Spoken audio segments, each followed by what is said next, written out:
What should the performance measurement staff do to rectify a situation that yields bad news? Well, when there's bad news from performance, it typically means that there's some kind of error that was made.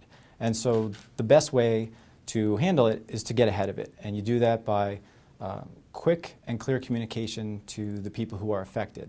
So, for example, you can have errors in operations where it has downstream impacts into the performance numbers. It could be a bad trade. It could be pricing issues, FX issues. There could be a corporate action that wasn't processed properly. You can have an issue where management and or analysts are looking at dashboards and the performance information didn't feed those systems overnight, so they're looking at stale data. The best thing to do is once you know that there's a problem, to quickly get in touch with them, however they need to get in touch with, whether it's you call them up, you email them, you walk down to the office, you get ahead of it. That's really the best thing you can do. So how easy or difficult is it to start a course correction if the performance metrics are pointing to trouble? Well, if performance is pointing to trouble, I would say this.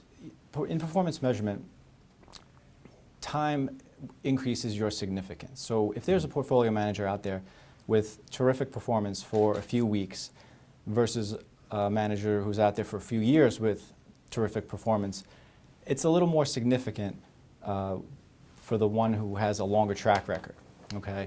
So let's just say that's the example, and you're looking at performance numbers and metrics on the 3-year basis that aren't looking so great. That's not something that happened overnight. People should be aware of what's going on as you move through time. So there shouldn't really be a shock to anybody, be it compliance, marketing, sales, the performance guys, senior management.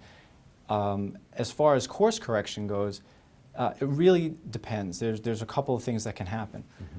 If a portfolio manager is executing their strategy in the best way that they can, but let's say they're falling short of maybe some internal targets, they're falling behind their peers, they're falling behind their benchmark, which is, let's say, their mandate, it might be time to have a conversation, and he might not be the best fit to accomplish what you're trying to do.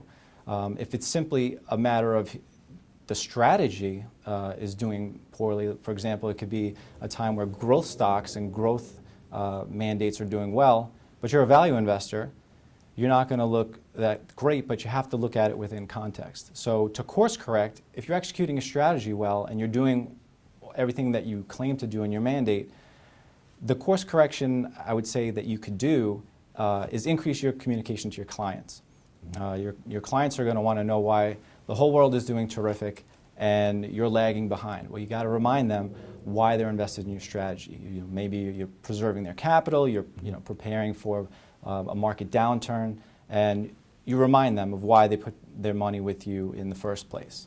As far as course correcting for something, maybe a manager, let's say there's some wrongdoing involved, that's kind of a separate issue. There are usually checks and balances on the compliance side, and it's a pretty rare thing to happen, but that would more or less be handled separately. But the key thing here, again, surprisingly, is good communication, to all the people and interested parties, so that way you limit the surprises. How much sway does a performance measurement staff have against an executive that is heading in the wrong direction? All right, well, I suppose if an executive's heading in the wrong direction, that can mean a lot of different things, but I would say this about performance. Probably over the past 10 to 15 years, the position itself has gained some stature. A little over 10 years ago, the CFA Institute came up with the CIPM certification. That's becoming more and more recognized in the industry, and there's a bit more clout behind performance measurement professionals. So even the title of CPO, Chief Performance Officer, starting to get a little bit of traction. You'll see that they're pulled into conversations at the higher levels of management, and so they do have more clout in the industry. I would say that their weight in any given firm is certainly increasing.